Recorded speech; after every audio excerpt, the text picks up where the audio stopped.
Welcome to the Sage Advice Podcast, transforming the way people think and work so their organizations can thrive.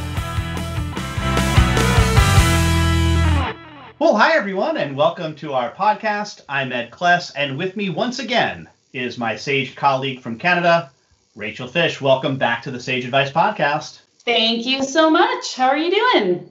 I'm good, but we do have some sad news to report. We do.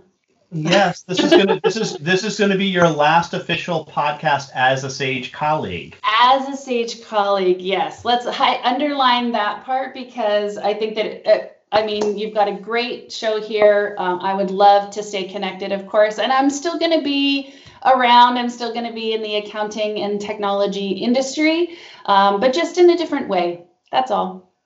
Awesome. Well, we will guarantee to make sure that happens. Although, you know, my record, it'll be like 6 weeks and then I'll go, oh, yes, Rachel, we got to talk. And you're like, yeah, Ed, you said that last time. All right. Yeah. But we will make that happen because I think our conversations, first of all, I just like talking to you, but I do think that we've gotten some really good feedback on these sessions that we've done. So what I figured we'd talk about this last time is I can't, what's today? The joke was today is May through 241st. Yes. or March 240, the 241st day of March. So it seems. Yeah. And isn't it amazing that I thought it was going slow, and then I looked up and I'm like, oh my God, it's October. Yeah. That's what it feels like has happened. Yeah. But what have we learned about the accounting profession, both in the U.S. and Canada, in these past 6 months? What are your takeaways from it? So much. So first of all, I think that humans are much more resilient, I think, than we ever thought. I think that we have been able to, over the last, it's now 7 months, right? Because it was about mid-March when things, started getting locked down.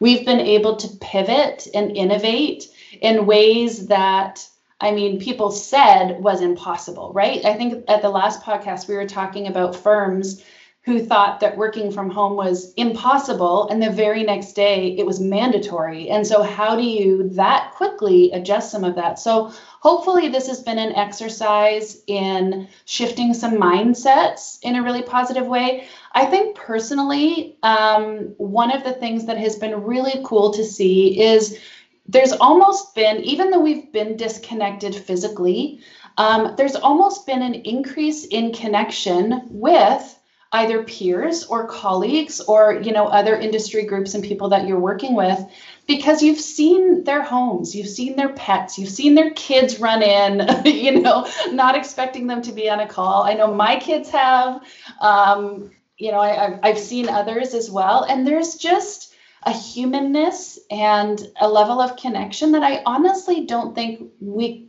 would have seen otherwise, especially in as short a time.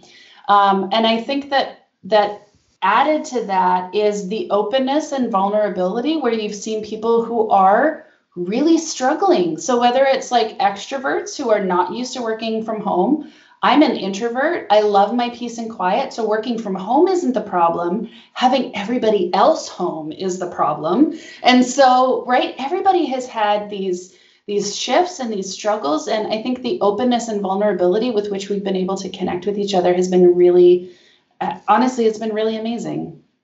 I clearly agree. The resiliency is something that I think is important. I think the lesson from there is how that applies to artificial intelligence.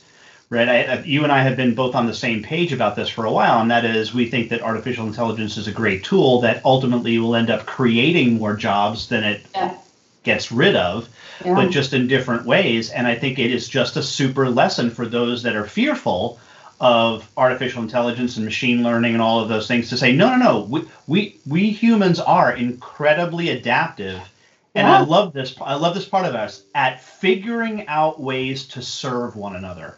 Yes. Yeah. That's awesome. Right? Because once we realize that, okay, what we have to do now with regard to working from home is continue to serve one another and come up with creative ways to do that. Once we have AI tools that are in place that do some of the tasks, not our jobs, but the tasks that we used to do, we have to come up with new ways to serve one another. And once we get into that service mindset, that's when I think that the innovation really explodes.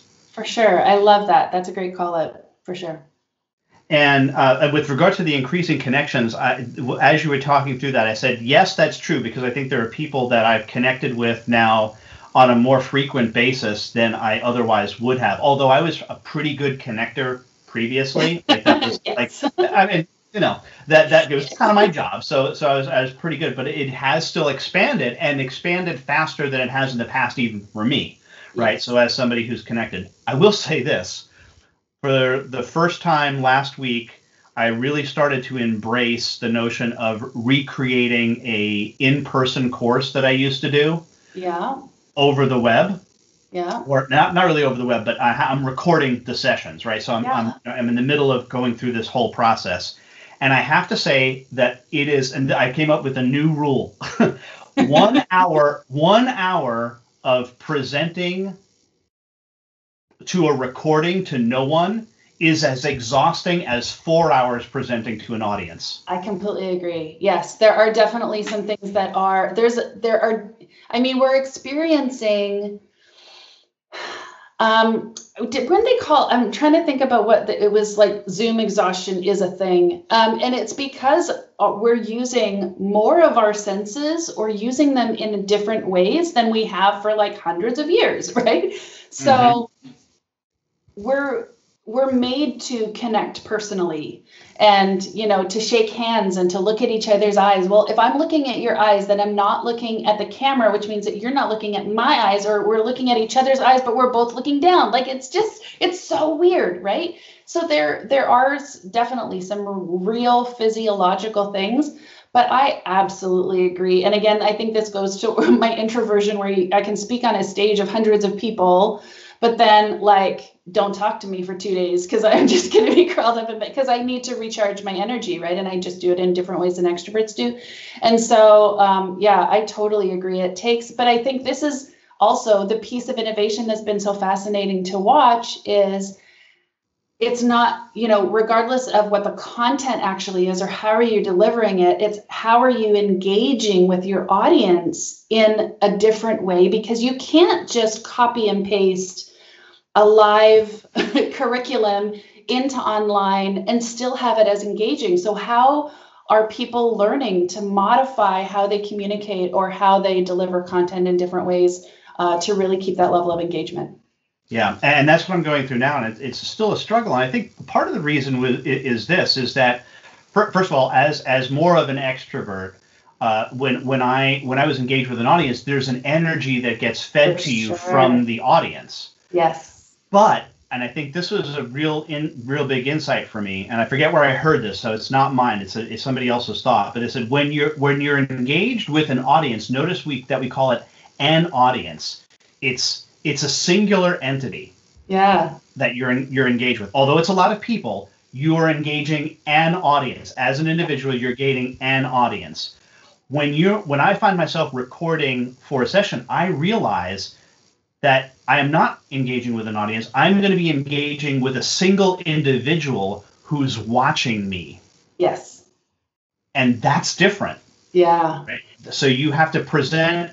What I have to do is I have to connect with that individual person who's watching, not the audience. Does that make sense? It was a real makes sense. And it actually reminds me of a conversation that I had with John Garrett. So I'm not sure if that's where that had come from, but it was in me trying to talk through how is it that I can, speak on stage to hundreds of people, and yet a smaller group sometimes exhausts me more, but it's actually that level of connection. And that was how he described it to me as well, is because you see them as a single mass.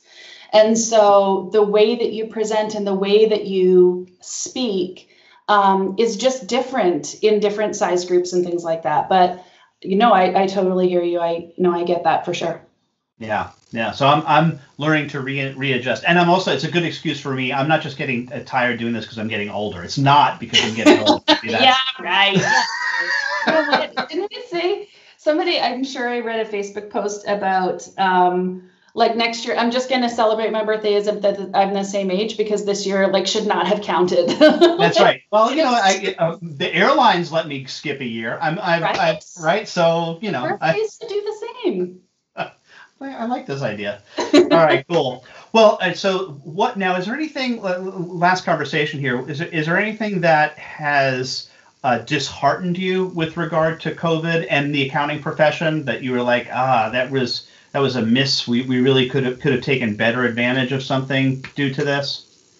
Well, I think anything that you can look back on to see how you could have done it better, we just didn't know at the time, right? Like we didn't know how long the government programs would last, or how many times, they'd have to be in front of Parliament or the Senate, or, each of the governing bodies, how they would change. Of course, now we're starting to see some of the reconciliation, now we're starting to see in Canada, at least, how the government is planning on reconciling the payout of all of these government programs. And so if we knew now if we knew then what we know now and the information needed to do that, like right now, it seems like a huge mountain to climb on how to go back and get 7 months of payroll data split down by week and the whole bit. Then, it certainly would have helped. I think opportunity wise, I think the same thing. Had we known how long this lasted, I think hopefully we would have seen fewer businesses close, because those who seem to just kind of wait it out and do nothing seem to be the quickest to kind of lose hope and close. Those who quickly adapted and tried to figure out how to, as you so clearly said, how to continue to serve each other. And sure, the intention may have been to keep their businesses running, but ultimately it was to provide services that were still needed during this time.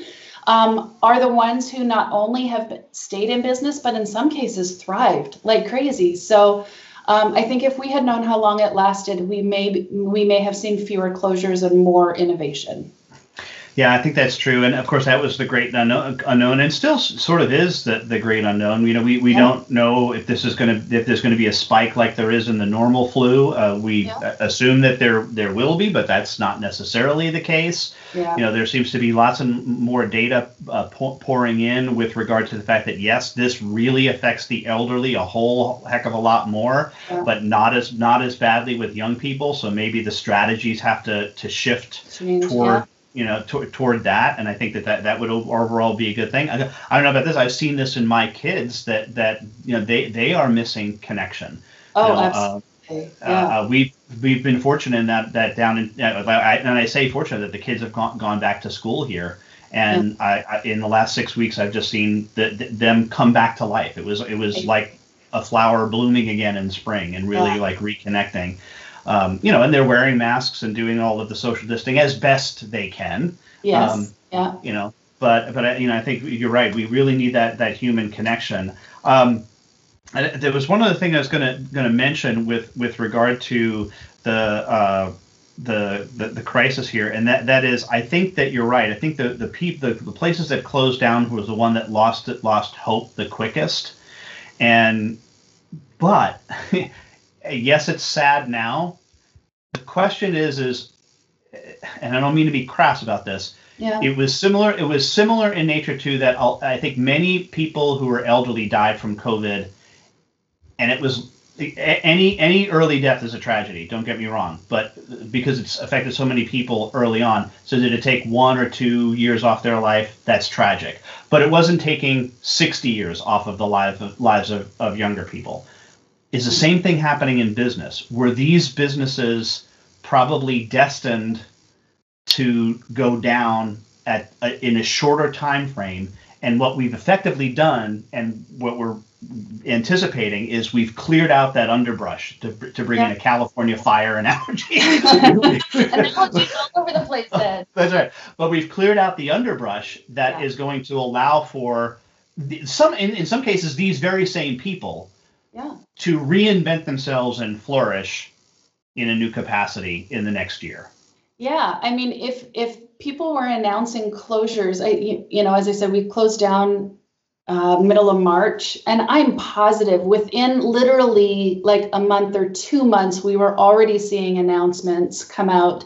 And you really have to kind of, like, is that really, I mean, even with Scale Factor, for example, and seeing how that all happened, it kind of came to a crashing halt.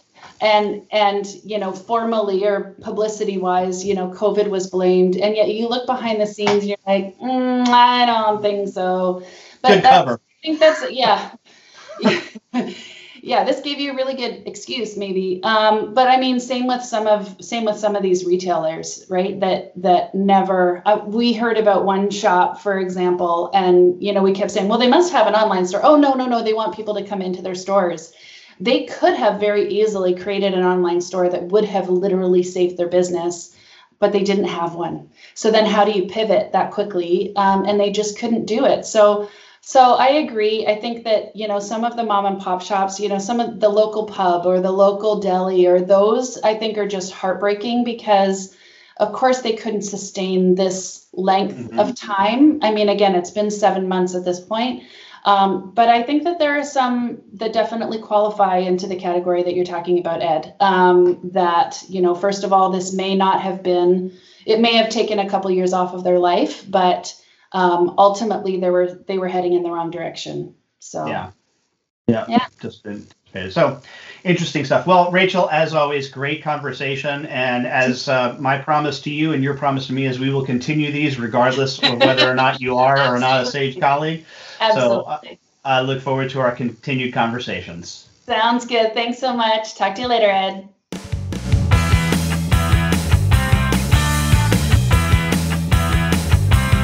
For more Sage advice, visit and subscribe at sageadvicepodcast.com.